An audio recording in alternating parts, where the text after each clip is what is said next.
He swapped the will right as the lawyer knocked and told me not to react.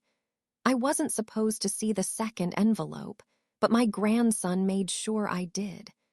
The attorney slid a document across my husband's desk, and the date on it was 2 days before he died. My hand froze over the pen because that wasn't the version he signed. They walked in like it was already theirs, and no one had even verified the will yet. My grandson leaned in and whispered, "Let them commit to it first." I thought my grandson had just handed them everything until I saw what he left out. There was a second will hidden under receipts, and it wasn't meant for them to see yet. He kept pushing me to sign immediately, which is exactly what a real attorney would never do. That's when I realized this wasn't just aggressive, it was wrong. I almost stopped the whole thing, one word, and their plan would have collapsed. My grandson tightened his grip and whispered, "Not yet." The document looked perfect. Except for one thing no one else in the room noticed. The signature was right, but the execution details weren't. They thought they had control the moment I touched that pen. They didn't realize they were being recorded, confirming everything. I had less than 5 minutes before they asked me to sign, and the only proof we had was still sealed in that envelope. The moment he refused to read the timestamp out loud, I knew he wasn't just wrong, he was exposed. He slid the document across the desk right as the front door opened, and under his breath my grandson said, "Don't react, just listen." I kept my hand still on the edge of the desk, feeling the faint groove in the wood where my husband used to rest his pen, while 2 attorneys stepped into the room without waiting to be invited, their coats still on like they weren't planning to stay long. One of them gave a polite nod, not warm, just professional, and set a leather folder down with a quiet precision that made it clear this wasn't their first time doing something like this. I glanced at the paper in front of me, the top page already flagged, already organized, and what caught me wasn't the words. It was how ready everything looked, like decisions had been made before I'd even sat down. "We understand this is a difficult time," the older attorney said evenly, his tone careful, measured, the kind that doesn't invite interruption, and I realized he hadn't asked me a single question yet. My grandson shifted slightly beside me, not fidgeting, not nervous, just watching them in a way that felt deliberate, and when his sleeve brushed mine, I felt him press something lightly against my wrist, a folded slip of paper I hadn't seen before. I didn't open it, but I didn't move it away either. The attorney opened his folder and turned it toward me, pointing to a section already marked with a small tab, and I noticed the date printed near the bottom, recent, but not recent enough to make sense without context I didn't have yet. "This reflects the most current version provided to our office," he said, and the phrasing made me pause because it was signed or finalized, just provided. I felt my chest tighten slightly as I looked down again, scanning the lines without really reading them, aware of how quiet the room had gotten except for the soft ticking of the hallway clock. My grandson leaned back just enough that his voice wouldn't carry, and murmured, "Let them explain it first," which didn't answer anything, only made the silence feel heavier. The second attorney pulled out a pen and placed it neatly beside the document, not pushing it toward me, just placing it there like it belonged, and that small restraint somehow felt more intentional than pressure would have. I glanced at the signature line, still blank, and then back at the older attorney, who was watching me now with a calm patience that felt practiced.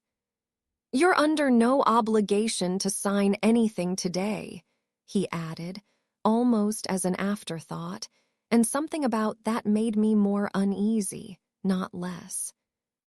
I shifted slightly in my chair, and that's when I noticed another envelope sitting near the corner of the desk, partially tucked beneath a stack of unopened mail, its edge just visible enough to catch my eye, like it hadn't been placed there by accident. I couldn't remember seeing it earlier. My fingers twitched toward it before I stopped myself, aware now of how closely my grandson was watching every movement I made, like timing mattered more than I understood. "Before we go further," the attorney continued, adjusting the document with careful fingers, "we'll want to confirm you've had a chance to review all versions in your possession." And the way he said all versions made something cold settle in my stomach. I hadn't known there was more than one. I glanced at my grandson, expecting him to finally explain something, but he didn't. He just gave the smallest shake of his head, like whatever I was about to ask wasn't the right question yet. The clock ticked again, louder this time, and I realized no one in the room had mentioned my husband's name since they walked in. Not once. Like this wasn't about him anymore, but about something that had already been set in motion. My hand hovered just above the desk, caught between the document in front of me and the envelope I still hadn't touched. And for the first time since they arrived, I had the uneasy feeling that whatever was inside that second envelope wasn't just another paper. It was the reason my grandson had told me not to react at all. I didn't reach for the envelope, but I didn't look away from it either, and that hesitation was enough for the older attorney to follow my gaze, his expression tightening just slightly before smoothing back into something neutral. "If there are other documents," he said carefully, folding his hands over his folder instead of opening it further, "it would be best to review everything together." And the shift in his tone, from guiding to cautious, made my pulse pick up in a way I couldn't explain yet. My grandson exhaled softly beside me, not relief, not nerves, just a quiet signal, and when I glanced at him, he gave the smallest nod toward the envelope, like the moment he'd been waiting for had finally arrived. I reached for it slowly, feeling the weight of both attorneys watching every movement, and as I slid it free from beneath the stack, I noticed it was already unsealed, the flap slightly bent as if someone had opened it before and closed it again in a hurry. That detail made my fingers pause for half a second, just long enough for the younger attorney to shift in her seat, her pen lowering to the table instead of hovering over her notes. I opened the envelope and pulled out a stapled set of papers, thicker than I expected, and the first page alone made my stomach tighten, not because of what it said, but because of the formatting, the header, the official letterhead that matched the firm sitting across from me. I didn't speak, just turned the page slowly, and that's when I saw the email thread printed beneath it, timestamps aligned neatly along the side, subject lines that mentioned my husband by name, and language that felt too procedural for something that was supposed to have come from him directly. "Where did you get that?" the older attorney asked, too quickly, the question landing before I'd even finished scanning the second page, and the way his voice dipped at the end made it clear he already knew what I was holding. My grandson leaned forward then, not aggressive, just present, his hand resting lightly on the desk as he said, "Before we go any further, can you clarify when your office first prepared the document you brought today?" And the precision of the question made something shift in the room that I couldn't ignore anymore. The attorney didn't answer right away, his eyes flicking briefly to the papers in my hand before returning to my grandson. And in that small delay, I felt the balance in the room tilt just enough to make me realize this wasn't a routine meeting anymore.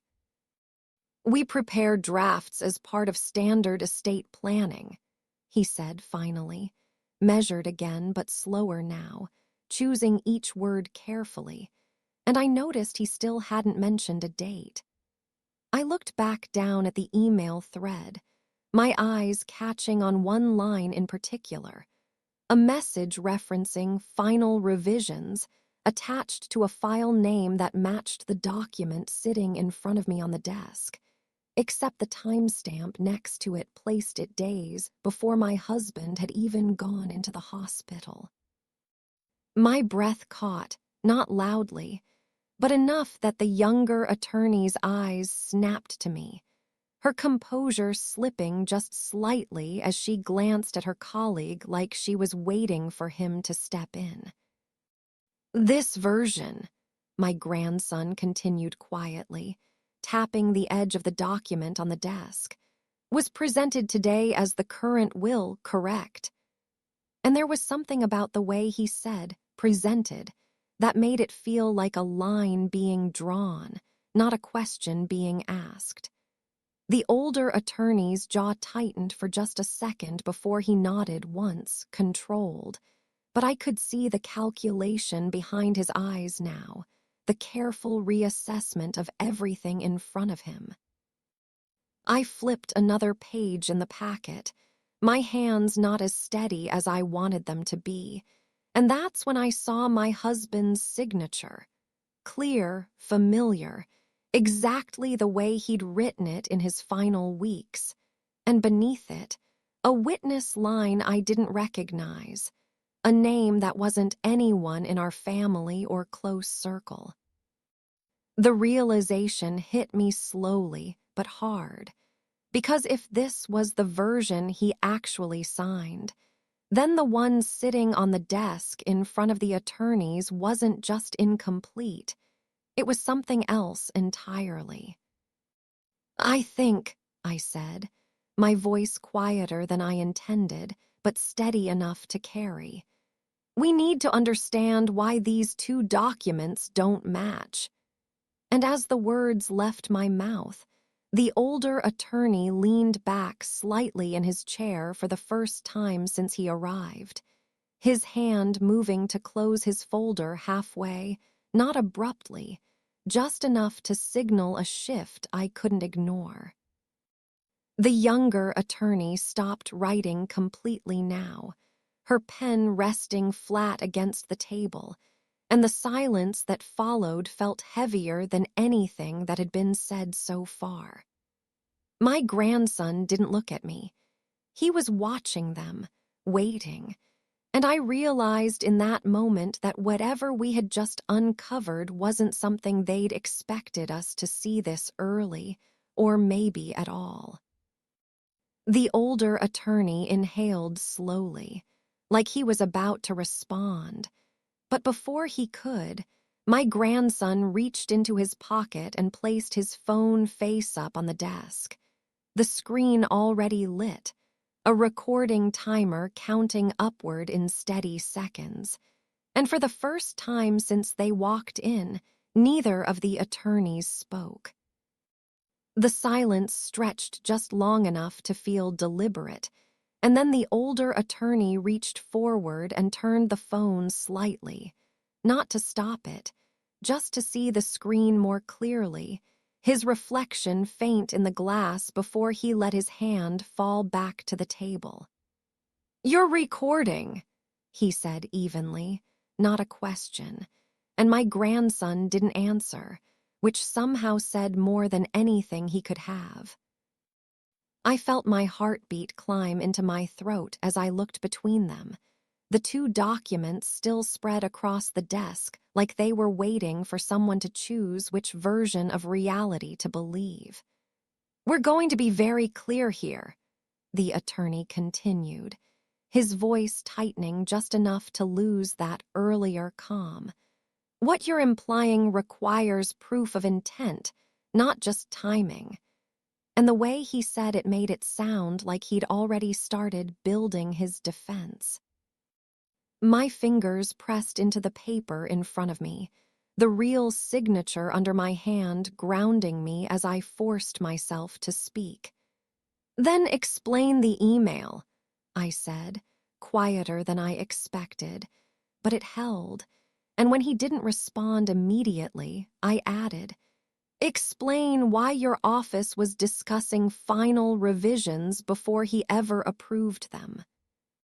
The younger attorney shifted beside him, her chair scraping softly against the floor, and I caught the quick glance she gave him, sharp, uncertain, before she looked back down at her notes like they could shield her from what was happening.